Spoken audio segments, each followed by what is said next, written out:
A big part of why I'm doing these videos is because it gives me the opportunity to work and think through confusions and obstacles that naturally arise when one encounters complex subjects.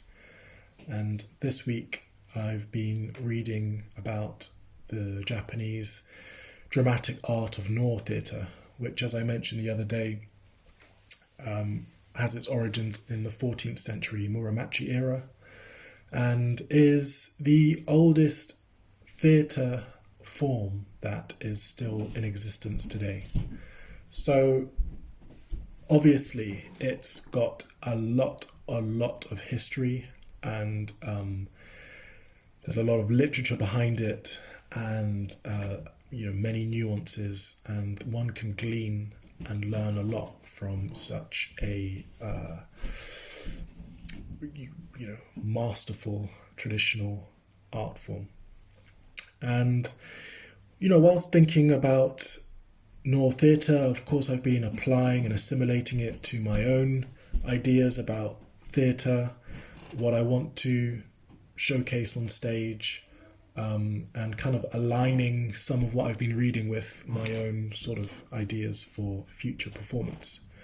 I found some fascinating things in my reading this week, in particular this concept which Zeami, who is the most important man in the whole history of Noh theatre, he is the son of Kanami, and he wrote these treatises, which are basically teachings on the art of Noh. And he talks about this concept of the mutuality of balance. And he states in this treatise called A Mirror Held to the Flower, which was compiled in 1424, that dancing in Noh consists of 5 essential skills. So these skills, which he says are essential to dancing, are: number 1, the skill of self-conscious movement; number 2, skill of movement beyond consciousness; 3, skill of mutuality of balance; 4, skill of mutuality in self-conscious movement; and the 5th one is skill of mutuality in movement beyond consciousness. I want to look at the first, second and third, which are all very much interlinked and related to this idea of balance. I mean, they all are. But he says that the first one, the skill of self-conscious movement, which in Japanese is shuchi, involves establishing the technical form of the dance and can be learned. It begins with the actor pressing his palms together as though in reverence, placing the various elements of the body into motion, moving the hands in appropriate gestures, controlling the performance so that it will fall into the proper structure of Jo Ha Kyu, which is beginning, middle and end, and in sum, carrying out a performance in consonance with a thorough mastery of all the various principles involved.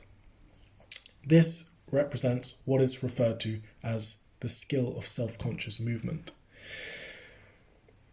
So, technical form, establishing a technical form is the essence of the skill of self-conscious movement. And I think that's pretty self-explanatory. The second one that I mentioned, the skill of movement beyond consciousness, or buchi. What does Yami say about that? He says, although the skill of self-conscious movement concerns the movements of the dance as well, in the second skill, the handling of the actor's hands and feet are not involved. Rather, this skill is concerned with the creation of an appearance that can bring about the proper feelings inherent in the dance itself.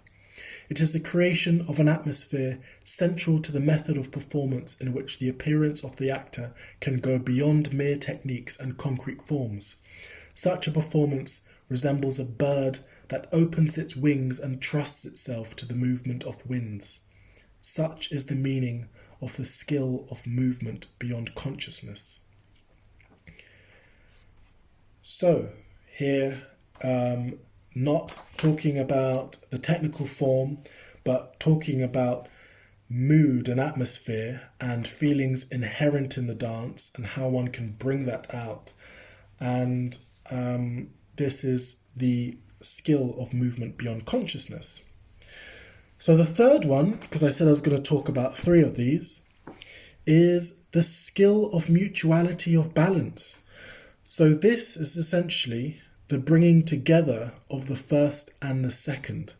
The first, the self-conscious movement, being the one that I said could be basically described as technical form. So the understanding of movements, how to perform them, the kind of physical language.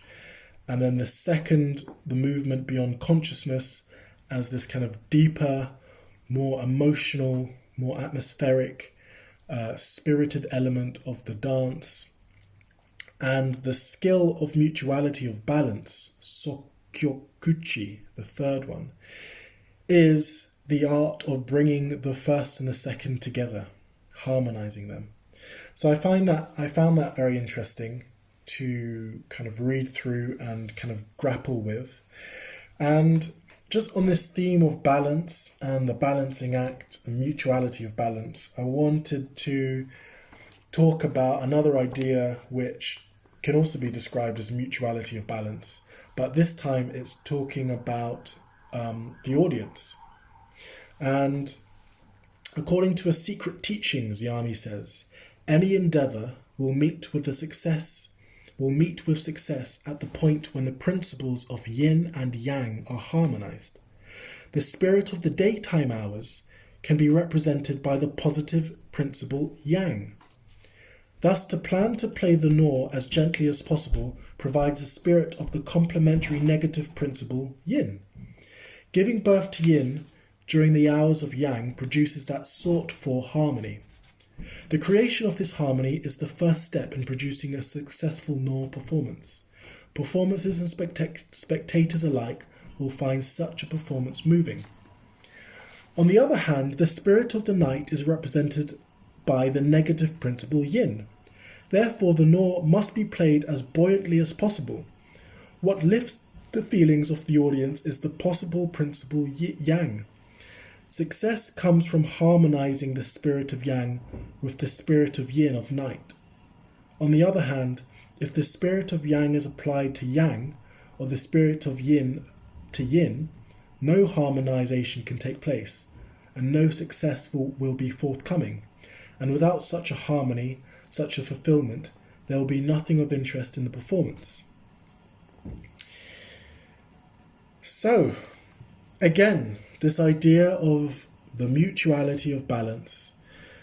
Firstly, I was talking about in the context of dancing and the skill components of dancing according to Xiami in No. And now we've got another example of this balancing act related to when and how to give a performance based on the time you're performing. So if it's in the daytime, which has the yang positive principle, then you need to give a tone and style of performance that can counterbalance that yang principle. So you need to have the negative yin, maybe a more melancholic, darker kind of performance. And then vice versa, the nighttime hours have the yin. So you need to counterbalance that with the yang. So more positive, upbeat, lively.